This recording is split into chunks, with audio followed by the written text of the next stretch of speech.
How to become the richest person in the wasteland when money is worthless. Banks are graveyards, and the only currency left is what keeps you breathing. The grid's been dark for 6 weeks. Gas stations are tombs guarded by desperate people with guns. Your neighbor traded his Rolex for a can of beans yesterday. He got ripped off. Because when civilization's life support flatlines, value doesn't disappear, it just shapeshifts into things you can hold, use, and trade before sundown.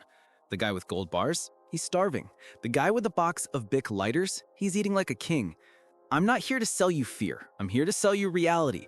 And reality says this: when systems collapse, value inverts. The stuff you ignored becomes priceless. The stuff you worshipped becomes worthless. First up, water purification tablets. You know what kills more people in disasters than violence? Diarrhea. Brutal, fatal diarrhea from drinking bad water. When the taps run dry, boiling works, if you have fuel and time. Most people won't. Water purification tablets turn poison into hydration in 30 minutes. One bottle purifies hundreds of liters. I've seen people in Venezuela trade a week's worth of food for a single blister pack. You survive 3 weeks without food, maybe 3 days without water. Contaminated water? You're done in 48 hours. Nobody stocks these. They think they'll just boil water. Enjoy your cholera. I keep tablets everywhere. Cheap now, worth a fortune later. Second, antibiotics. You slice your hand on a rusty fence. The clinic's closed. The hospital's overwhelmed. Pharmacies have been looted. That cut gets infected. You develop sepsis, you die from a cut. This is how people died before modern medicine, and it's how they'll die again. When antibiotics are gone, people trade anything for amoxicillin. Here's the secret. Fish antibiotics. Same compound, same dosage, over the counter. Amoxicillin, ciprofloxacin, doxycycline, all available. Store them cool and dark, and they last years past expiration. The ability to treat infections makes you a walking pharmacy. Third, tampons and feminine hygiene products. Half the population bleeds once a month. This doesn't stop during a collapse, but the supply chain does. Tampons aren't just about hygiene. They're dignity, health, infection prevention. Without them, women resort to rags, requiring clean water, leading to life-threatening infections. Survival hack? Tampons are sterile, absorbent, and compact. Use them for wound packing, fire tinder, even plugging small holes. Military medics used them for gunshot wounds when supplies ran out. Cheap, never expire, solve a problem affecting billions. You'll trade these for almost anything. Fourth on the list, salt. Salt is so common we throw it on roads. But for most of history, salt was currency. Wars were fought over it. Why? Without salt, you die. Your body needs sodium. Sweat it out, don't replace it, and you're looking at muscle cramps, confusion, seizures, death. Salt is also the original food preservation. No refrigeration? Salt your meat, fish, vegetables. Food lasts months instead of days. Salt disinfects wounds and never expires. Buy it in bulk. When refrigeration fails, the person with salt controls the food supply, and food is everything. Finally, duct tape. Duct tape is the universal problem solver. It's not elegant, it's not permanent, but it works fast. And in a collapse, speed beats perfection. Broken window, duct tape. Torn tent, duct tape. Leaking container, makeshift bandage, securing a splint, patching a boot, fixing a backpack, duct tape. Military uses it, NASA uses it. It's waterproof, strong, flexible. One roll solves 100 problems, but it degrades. Buy 20 rolls, store them cool and dark. When manufacturing stops, nothing improvises better. This isn't about surviving. This is about thriving. The new 1% won't be the people who held on to paper wealth. It'll be the people who understood what a human being actually needs when the lights go out. Start thinking like them. Start now. Let's continue with the next item. Number 6, lighters. Specifically, disposable Bic lighters. Fire is life. It's the ancient technology that separates us from the animals.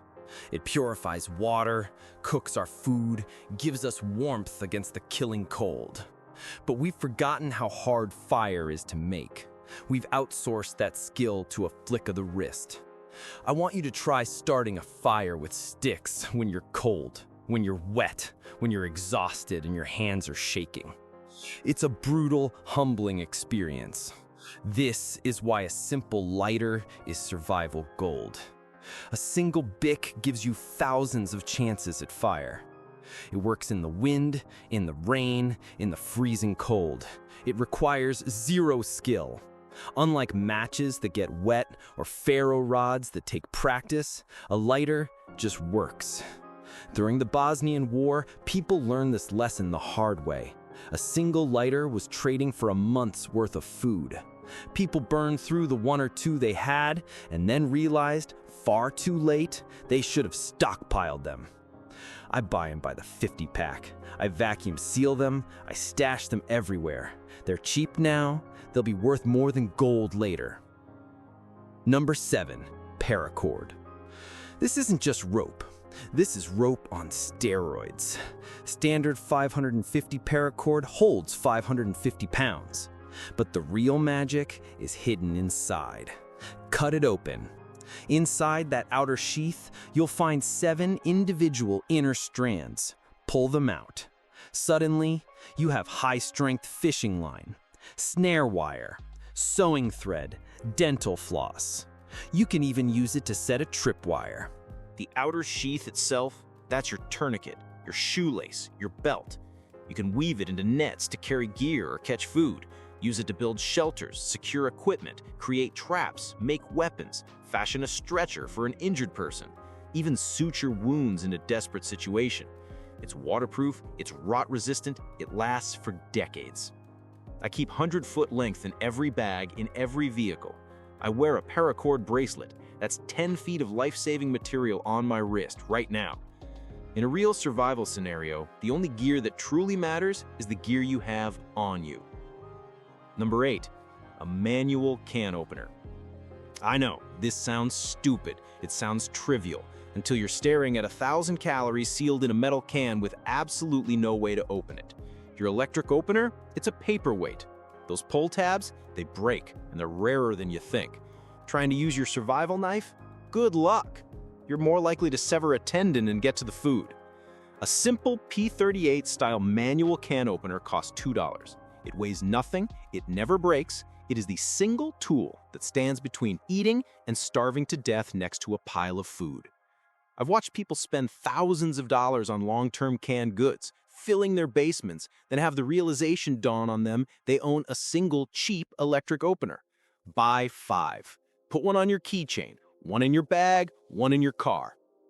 Number 9, garbage bags, specifically heavy-duty contractor bags. This is the single most underrated survival tool on the planet. They are waterproof, lightweight, and insanely versatile.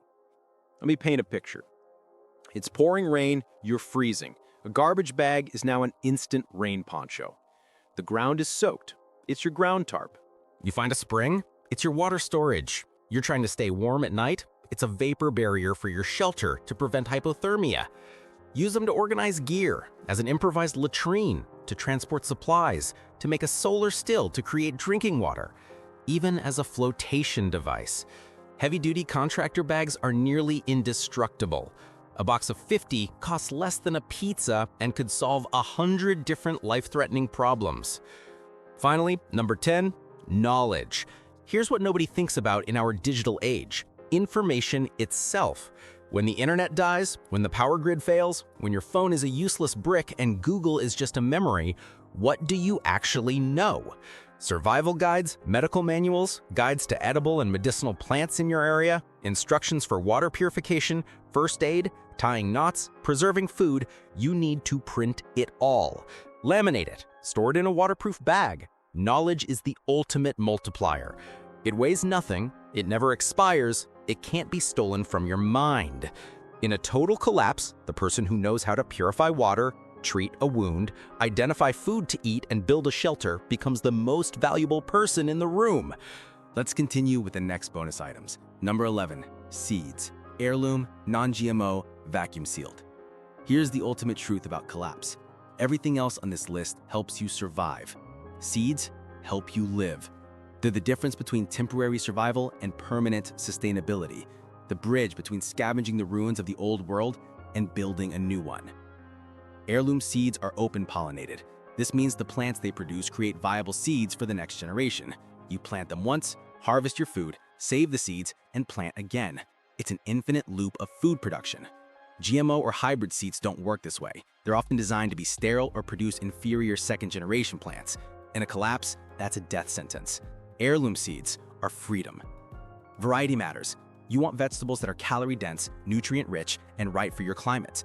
Beans for protein, squash for calories and long-term storage, tomatoes for vitamins, potatoes for carbs, leafy greens for micronutrients, herbs for medicine and flavor. A well-rounded seed vault can feed a family indefinitely. The real power here is compressed potential.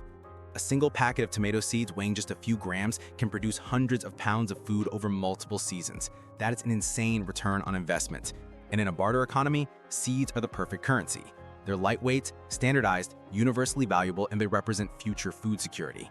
A person with seeds controls food production. That's not just wealth, that's power. You can trade seeds for labor, for protection, for supplies, for loyalty. You can create alliances by sharing seeds. You build a community around food production. Seeds are the foundation of civilization. Storage is critical. Seeds need to be cool, dry, and dark to maintain viability. Vacuum sealed in Mylar bags with oxygen absorbers, stored in a cool basement or root cellar, most seeds will last 5 to 10 years. Some last for decades. I store mine in a waterproof, fireproof safe. They're that valuable. Buy seed vaults from reputable companies. 10,000 plus seeds, over 30 varieties, all heirloom and non-GMO. Also buy individual packets of your own high-value crops. And learn basic gardening and seed-saving techniques now before you need them. Knowledge without practice is useless. The science is beautiful.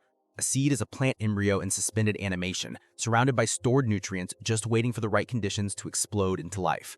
Water, warmth, soil. They trigger germination. The embryo consumes the nutrients, breaks through the seed coat, and begins photosynthesis. From one tiny seed comes a plant that produces thousands more seeds.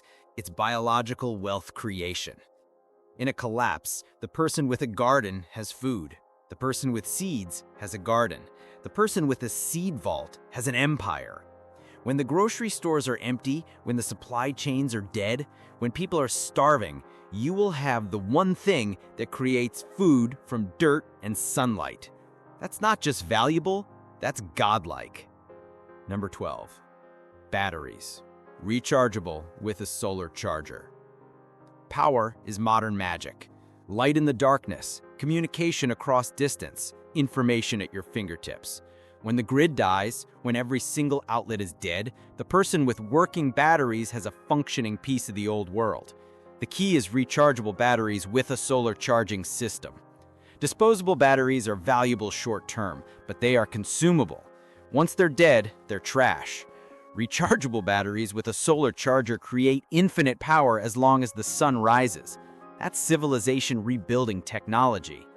Focus on AA and AAA NIMH rechargeables. They're the most common sizes. They work in most devices. Flashlights, radios, GPS units, medical devices, tools.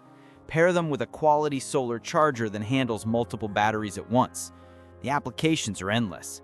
Light for navigation and security. Radios for communication and information. GPS for navigation. Medical devices like blood pressure monitors or glucose meters. Tools like headlamps or electric screwdrivers. Every battery-powered device becomes operational again. Think about the barter value. You're not just trading batteries, you're trading power as a service. Someone needs their radio working. They bring you their dead batteries, you charge them with your solar setup, and they trade you food or supplies for that service. You aren't depleting your own resources. You're creating ongoing value. That's sustainable wealth in a collapsed economy. The psychology is powerful too. A working flashlight in total darkness is more than practical. It's hope. It's proof that technology still works, that the old world isn't completely gone. That psychological value translates directly to real trading power. Stockpile 50 to 100 rechargeable batteries in various sizes. Get multiple solar chargers. Redundancy is survival. Learn which of your devices are most critical and prioritize those. And protect your setup like gold, because in a dark world, it basically is.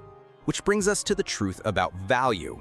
Gold is pretty, It's shiny. It's been a symbol of wealth for thousands of years, but you can't drink it, you can't eat it, and you can't use it to start a fire when you're freezing to death. When systems collapse, value makes a hard shift away from abstract wealth to practical utility. The items I've just listed aren't exotic or expensive, they're common, they're cheap, they're boring. Until they're not. The people who make it through a collapse aren't the richest. They're the ones who saw the writing on the wall and quietly stocked up on the stuff that actually matters. Start now. Start small, but start. Because when the music stops, and history shows us it always eventually does, you'll either be the person trading your Rolex for a single lighter, or you'll be the person with a box of lighters watching the Rolexes pile up. Your move.